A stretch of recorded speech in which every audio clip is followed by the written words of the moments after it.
Catus Maximus here. No, I shouldn't be shopping at Harbor Freight, but I did see this. Harbor Freight's new generation of Gordon pocket knives. They seem to have replaced their old ones with some new ones. They even have a newer, smaller one. This is what the old Gordon G10 composite pocket knife used to look like. So they replaced it with a more quote-unquote modern and flat version. And they came out with this Bowie knife, 25 bucks. It is made in China. They're advertising 17CR7 or 7CR17 MOV stainless steel, which is, I guess, better than carbon steel or some other grades of stainless steel. I suppose it's okay. If we take a look at some of the aspects of this here, we can see the grind is pretty good. You can tell by the symmetry of where these two edges finish. It's okay. Pretty decent tip, although it does get just a little bit thin out there, mainly because they have this undercut, and I'm sure what this portion is called.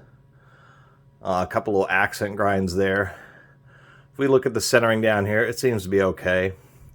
This undercut is, or this recessed area is called a choil, and I'm glad that they have that. It means that you can sharpen the whole edge. They do advertise 6 inches, and Harbor Freight is fudging a bit there. If we take a measurement from the hilt all the way up, come on now. Whoop, it just focused. Anyway, we can just see that it really is 5 and maybe 15/16 or so. And if we actually take usable edge, we're looking at maybe 5 3/8, 5 7/16. So they are fudging the numbers, because even overall from the hilt, it doesn't quite reach 6 inches. As far as the edge is concerned, or the factory grind, not super consistent. We can see it's pretty broad at the tip. Gets pretty thin at the back. Same there, really thin there, and then it kind of gets broader at the edge or towards the tip. But as far as sharpness, this is like the backing paper for a sticker. You know, it's not making me real happy. I mean, it's kind of just chewing this up. But what do you expect? I mean, we got to do a little bit of a cut there. There we go.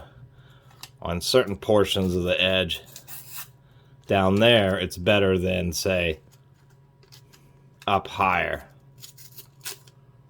So they could do a better job. As an example, here's that Kubi that I reviewed earlier.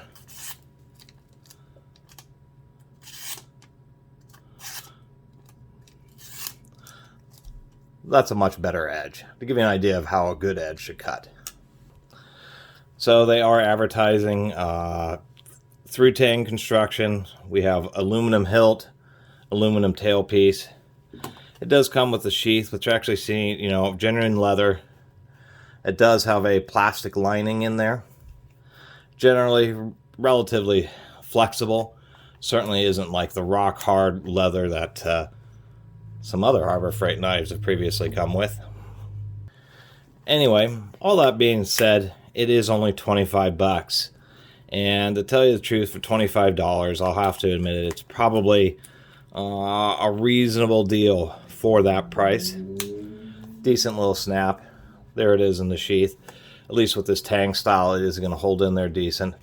Riveted belt loop, although that's pretty broad, you know. Even if you have this on your belt, it's going to be it's going to be flopping all over the place. But as far as like a camping knife that you're going to beat up and not care about too much, for 25 bucks, this is probably reasonably acceptable. If we do take a look at the thickness of the blade, it's going at 4 1/4 millimeters or 166 thousandths, so reasonably thick blade. It's just kind of unfortunate that it gets a bit thin at the tip. So if you're doing any kind of prying action with the end of it, it will, you definitely will bend it or even break the tip off. But like I said, you know, as far as like a camping knife for 25 bucks that you're going to kind of beat up and you don't really want to have to worry about too much, or even if it gets lost, this is certainly more usable than the old, like the big old Chinese piece of junk Crocodile Dundee style Bowie that Harbor Freight used to have. At least this is something reasonable, that has a reasonable grade of steel that you can sharpen up to at least a little bit better edge. But once again, for 25 bucks, I suppose it's okay. There's only one number on it. It's this GK21. That's what it appears to be.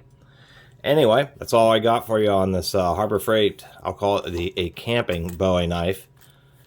Really appreciate everybody who's been watching and subscribing. And if you haven't subscribed, please do.